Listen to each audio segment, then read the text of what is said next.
आप अडानी का मुखर विरोध कर रहे हैं आप। राहुल गांधी भी मुखर विरोध कर रहे हैं। अडानी अंबानी कॉरपोरेट के विरोधी आप लोग की एक छवि बन रही है कि आप लोग देश में विकास के खिलाफ हैं, अराजकतावादी हैं। नहीं नहीं, आप भाजपा ये आप लोग को बताइए, अर्बन नक्सल तक कह देती है। ये आप बताइए मुझे कि आपने 3,44,000 करोड़ रुपए 42 कंपनियों का माफ कर दिया, और इसकी लिस्ट मैंने पार्लियामेंट में पढ़ी थी सिलसिलेवार। और अगर अभी किसान का 1,00,000 करोड़ रुपए का कर्जा माफ करने की बात आती है, आप कहते हैं हमारे पास पैसा नहीं है। ये कौन सी पॉलिसी है आपकी? कृषि क्षेत्र जो 70% लोगों को रोजगार देता है इस देश के अंदर, जीवन यापन उनका चलता है 70% लोगों का कृषि क्षेत्र से, आप उस क्षेत्र को बढ़ावा नहीं देना चाहते हैं। वहां अगर कर्ज है तो उनको माफ नहीं करना चाहते। आपने 3,44,000 करोड़ रुपए 42 उद्योगपतियों का माफ कर दिया। आपने एनपीए के नाम पे 15 लाख करोड़ रुपए बैलेंस शीट से हटा दिया। तो ये कौन सी पॉलिसी है? आप नीरव मोदी को 20,000 करोड़ रुपए का कर्जा देते हैं, वो हिंदुस्तान छोड़ के भाग जाता है। 9,000 करोड़ रुपए विजय माल्या लेके भाग जाता है। 6,000 करोड़ रुपए नितिन संदेशा लेके भाग जाता है।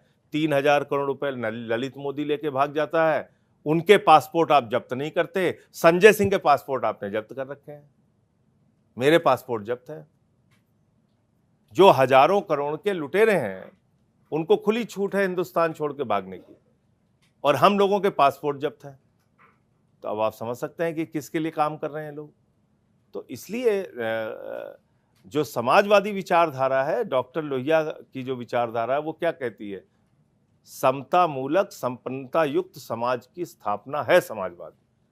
ये लोकनायक जयप्रकाश नारायण की विचारधारा है, ये आचार्य नरेंद्र देव जी की विचारधारा है, ये राष्ट्रपिता महात्मा गांधी जी की विचारधारा है, ये मधुलिमे जी की विचारधारा है, ये राजनारायण जी की विचारधारा है, ये डॉक्टर लोहिया का सिद्धांत है। ये उस पर यकीन ही नहीं करते, कह रहे समाजवाद शब्द हटाओ। तो मैं तो कह रहा हूं कि प्रधानमंत्री जी ने इसी संविधान के ऊपर हाथ रख के शपथ ली है। उन्होंने कहा इस संविधान की हम रक्षा करेंगे। अगर वो कह रहे हैं नहीं भाई ये संविधान में गड़बड़ है, इसकी प्रस्तावना बदलनी है, तो उनको इस्तीफा देना चाहिए, उनके मंत्रिमंडल, उनके सांसदों को इस्तीफा देना चाहिए, और इसी मुद्दे पे जनता के बीच में जनादेश लेके आए। अगर उनको लगता है कि समाजवाद और धर्मनिरपेक्षता का शब्द हटा के हम देश का संविधान बनाना चाहते हैं, तो इस्तीफा देके आप इसी मुद्दे पे जनादेश लेके आइए।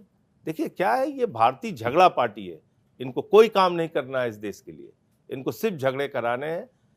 हिंदू का सिख से, हिंदू का मुसलमान से, हिंदू का ईसाई से, फिर हिंदू का हिंदू से, जाट का गैर जाट से, मराठा का गैर मराठा से। इनको सिर्फ देश भर में माहौल खराब करके, झगड़ा करा के, और अपने चुनाव की राजनीति। अभी क्या है, चुनाव आयोग का एक तुगलकी फरमान आ गया, कह रहे हैं अपना भी जन्म प्रमाण पत्र दो, अपने माँ बाप का भी जन्म प्रमाण पत्र दो, तब आपका नाम मतदाता सूची में दर्ज होगा। ये क्या है भाई?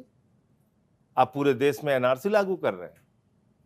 कहां से लाएगा कोई आदमी अपने माँ बाप के जन्म प्रमाण पत्र, और 1 महीने के अंदर लेके आओ?